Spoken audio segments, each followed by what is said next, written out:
Takže čaute ľudia, dneska je to len taká informáčka o tom, čo by sa malo diať, čo by sme mali robiť do budúcna a prečo bola kratšia pauzička.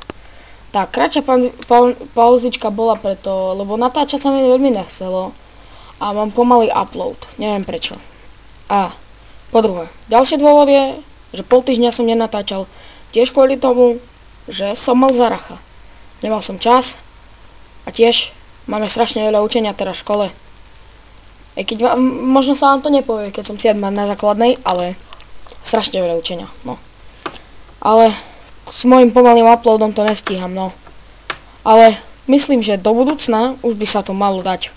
A že to zvládneme a že posunieme trošku ďalej s tým.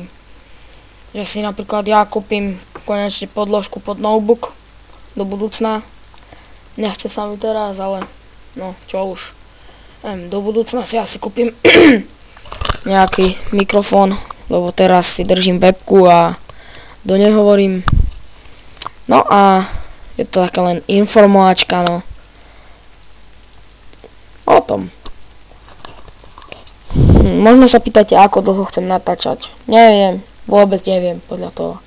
Dokedy sa mi bude chcieť, dokedy ono, dokedy tamto. Teraz si myslím, že by som sa do toho mohol vrátiť, len blíži sa u nás štvrť rok a na škole je to veľmi ťažké, lebo veľa učiva, skúšanie, písomky, veď to poznáte, na štvrť rok. No niekedy to už je hrozné aj na pol rok, ale na štvrť rok je to ešte horšie, no to vám poviem.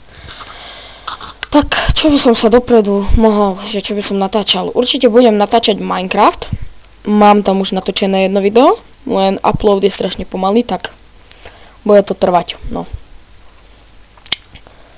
Tak, to je asi všetko, čo som chcel povedať z tohto videa.